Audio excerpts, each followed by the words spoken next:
ಪ್ರೀತಿಯುಳ್ಳ ದೇವಜನರೇ, ನಿಮ್ಮೆಲ್ಲರಿಗೂ ಯೇಸು ಕ್ರಿಸ್ತನ ಮಧುರವಾದ ನಾಮದಲ್ಲಿ ವಂದನೆಗಳು. ಶಾಲೋಮ್, ನಿಮಗೆ ಸಮಾಧಾನವಾಗಲಿ. ಈ ದಿನ ದೇವರ ವಾಕ್ಯದ ಧ್ಯಾನಕ್ಕಾಗಿರುವಂಥ ವಿಷಯ ಯಾವುದು ಶ್ರೇಷ್ಠವಾದದ್ದು. ಅದಕ್ಕೆ ಆಧಾರವಾಗಿ ಅಪೊಸ್ತಲ ಕೃತ್ಯಗಳು 20ನೇ ಅಧ್ಯಾಯ 24ನೇ ವಚನ. ಆದರೆ ಪ್ರಾಣವನ್ನು ಉಳಿಸಿಕೊಳ್ಳುವುದು ವಿಶೇಷವೆಂದು ನಾನು ಎನಿಸುವುದಿಲ್ಲ. ದೇವರ ಕೃಪೆಯ ವಿಷಯವಾದ ಸುವಾರ್ತೆಯನ್ನು ಆಸಕ್ತಿಯಿಂದ ಪ್ರಕಟಿಸಬೇಕೆಂಬುದಾಗಿ ಕರ್ತನಾದ ಯೇಸುವಿನ ನಾನು ಹೊಂದಿರುವ ಸೇವೆ ಎಂಬ ಓಟವನ್ನು ಕಡೆಗಾಣಿಸುವುದೊಂದೇ ನನ್ನ ಅಪೇಕ್ಷೆ. ಅಪೊಸ್ತಲನಾದ ಪೌಲನು ಎಫೆಸ ಸಭೆಯ ಹಿರಿಯರನ್ನು ಮಿಲೇತ್ ಎಂಬ ಪಟ್ಟಣಕ್ಕೆ ಕರೆದು ಮಾತನಾಡುವಾಗ ಹೇಳುತ್ತಿದ್ದಾನೆ, ನನ್ನ ಪ್ರಾಣವನ್ನು ಉಳಿಸಿಕೊಳ್ಳುವುದೇ ವಿಶೇಷವೆಂದು ನಾನು ಎನಿಸುವುದಿಲ್ಲ. ದೇವರ ಕೃಪೆಯ ವಿಷಯವಾದ ಸುವಾರ್ತೆಯನ್ನು ಆಸಕ್ತಿಯಿಂದ ಪ್ರಕಟಿಸಬೇಕೆಂಬುವುದು ಕರ್ತನಾದ ಯೇಸುವಿನಿಂದ ನಾನು ಹೊಂದಿರುವ ಸೇವೆಯ ಓಟವನ್ನು ಕಡೆಗಾಣಿಸುವುದೊಂದೇ ನನ್ನ ಅಪೇಕ್ಷೆ. ಪೌಲನು ತನ್ನ ಜೀವನಕ್ಕಿಂತ ದೇವರ ಕರುವಿಕೆಯನ್ನು ದೊಡ್ಡದಾಗಿ ನೆನೆಸಿದನು. ಅದರಿಂದ ತಾನು ಸೆರೆಯಲ್ಲಿ ಬಂಧಿಸಲ್ಪಟ್ಟರು, ಜನರು ವಿರೋಧವಾಗಿ ಎದ್ದರು, ಚಾಟೆಗಳಿಂದ ಅವನನ್ನು ಹೊಡೆದರು, ಹಡಗಿನಲ್ಲಿ ಪ್ರಯಾಣ ಮಾಡುವಾಗ ಅನೇಕ ಕಷ್ಟಗಳು ಎದುರಾದರೂ ಏನನ್ನು ಲೆಕ್ಕಿಸದೆ ಸೇವೆಯನ್ನು ಮುಂದುವರಿಸಿದನು. ಸೋತು ಹೋಗಿ ಒಂದು ಕಡೆ ಸುಮ್ಮನೆ ಕುಳಿತುಕೊಳ್ಳದೆ ಹಲವು ದೇಶಗಳಿಗೆ ಹೋಗುತ್ತಲೇ ಇದ್ದನು. ಮರಣವನ್ನು ಸಂತೋಷದಿಂದ ಅಂಗೀಕರಿಸುತ್ತೇನೆ, ಏಕೆಂದರೆ ದೇವರ ಕರೆಯುವಿಕೆಯನ್ನು ನಾನು ಸಂಪೂರ್ಣವಾಗಿ ನೆರವೇರಿಸಿದ್ದೇನೆ ಎಂದು ಹೇಳುತ್ತಿದ್ದನು. ನೋಡ್ರಿ, ಹಾಗಾದರೆ ನಮ್ಮ ಜೀವಿತದಲ್ಲಿ ಆ ವಿಧವಾದಂಥ ಒಂದು ಅಪೇಕ್ಷೆ ನಮ್ಮ ಜೀವಿತದಲ್ಲಿ ಇರಬೇಕು. ದಕ್ಷಿಣ ಅಮೆರಿಕದಲ್ಲಿ ಯಾರು ಹೋಗಲಾರದಂಥ ಒಂದು ದಟ್ಟವಾದ ಕಾಡಿನ ಭಾಗದಲ್ಲಿ ಆಕಾ ಇಂಡಿಯನ್ಸ್ ಎಂಬಂಥ ಜನಾಂಗದವರು ಜೀವಿಸುತ್ತಾ ಇದ್ದರು. ಇವರು ತಮ್ಮ ಜನಾಂಗವನ್ನು ಬಿಟ್ಟು ಬೇರೆ ಮನುಷ್ಯರನ್ನು ಕಂಡರೆ ವಿಷದ ಕೊಂಬುಗಳಿಂದ ಅವರನ್ನು ಕೊಂದು ಹಾಕಿಬಿಡುತ್ತಿದ್ದರು. ಇಂಥ ಜನರಿಗೆ ದೇವರನ್ನು ತಿಳಿಸಲು ತನ್ನನ್ನು ಸಮರ್ಪಿಸಿಕೊಂಡವರೇ ಜಿಮ್ ಎಲಿಯಟ್ ಎಂಬಂಥ ದೈವ ಸೇವಕರು.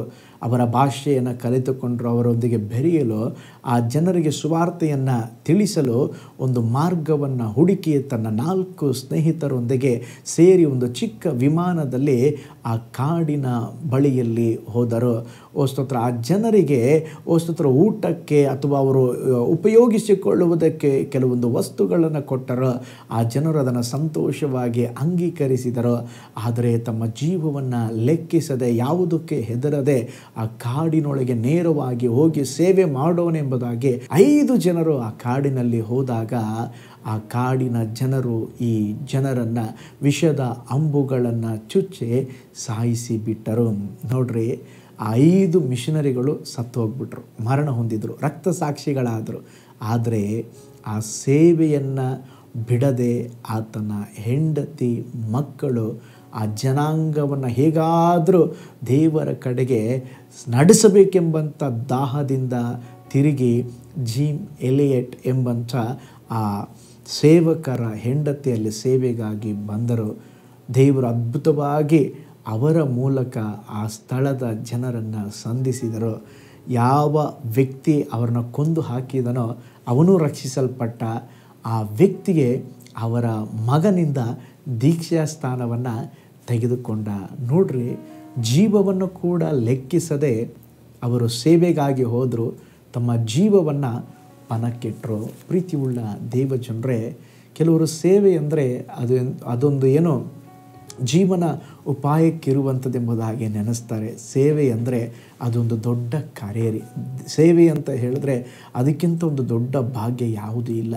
ಪ್ರೀತಿಯುಳ್ಳ ದೇವಜನರೇ, ಅದೇ ವಿಧದಲ್ಲಿ ನಮ್ಮ ಸುತ್ತಲೂ ನೆಂಟರಿದ್ದಾರೆ, ಬಂಧು ಮಿತ್ರಾದಿಗಳಿದ್ದಾರೆ, ಸ್ನೇಹಿತರಿದ್ದಾರೆ. ಅವರಿಗೆ ಸಹ ನಾವು ಸುವಾರ್ತೆಯನ್ನು ಸಾರಬೇಕು. ಅರಿಯದ ಜನಕ್ಕೆ ಸುವಾರ್ತೆ ಸಾರಬೇಕೆಂಬುದಾಗಿ ಕಾಡಿಗೆ ಹೋದಂಥ ಜನರು ಇವತ್ತು ನಮ್ಮ ಸುತ್ತಮುತ್ತಲೇ ಎಷ್ಟೋ ಜನರಿದ್ದಾರೆ. ನಾವೇನು ಮಾಡೋಣ? ಸ್ತೋತ್ರ, ಅವರಿಗೆ ಸುವಾರ್ತೆಯನ್ನು ಸಾರಿ ಹೇಳುವವರಾಗಿರೋಣ.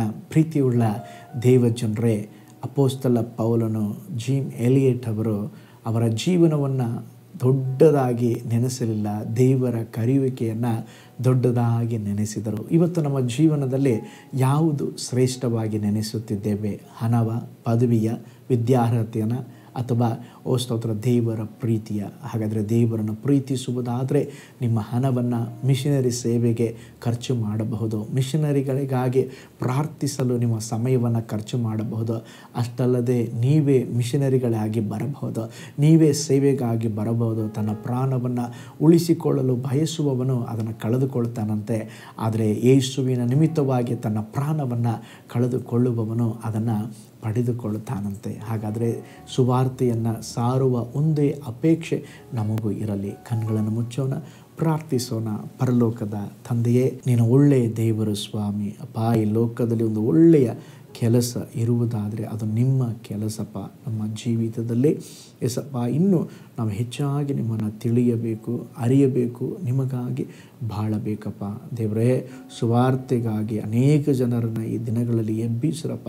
ಬೆಳೆಯು ಬಹಳ, ಕೆಲಸದವರು ಸ್ವಲ್ಪ ಎಂಬುದಾಗಿ ಹೇಳಿದ್ದೀರಾ. ಎಷ್ಟೋ ಹಳ್ಳಿಗಳು, ಪಟ್ಟಣಗಳು ಇನ್ನೂ ಯೇಸುವನ್ನು ಅರಿಯದೇ ಇದ್ದಾರೆ. ಅವರಿಗೆಲ್ಲ ನಿಮ್ಮ ಪ್ರೀತಿಯನ್ನು ಸಾರುವುದಕ್ಕೆ ಒಂದು ದೊಡ್ಡ ಗಿದ್ಯೋನ್ ಸೈನ್ಯವನ್ನು ಎಬ್ಬಿಸ್ರಿ ಸ್ವಾಮಿ. ಅದ್ಭುತವನ್ನು ಮಾಡಿರಿ. ಈ ವಿಡಿಯೋ ವಾಚ್ ಮಾಡಿದ ಪ್ರತಿಯೊಬ್ಬರನ್ನು ಬ್ಲೆಸ್ ಮಾಡಿರಿ. ಒಂದು ಅದ್ಭುತಕ್ಕಾಗಿ ಯಾರೆಲ್ಲ ಕಾಯ್ತಾ ಇದ್ದಾರೋ ಅವರ ಜೀವಿತದಲ್ಲಿ ಅದ್ಭುತ ಸಂಭವಿಸಲಿ ಸ್ವಾಮಿ.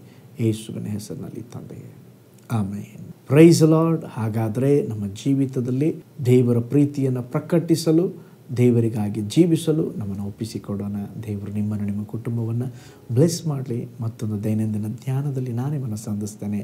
ನಾನು ನಿಮ್ಮ ಪ್ರೀತಿಯ ಸೇವಕ pastor Paul Joy. God bless you all.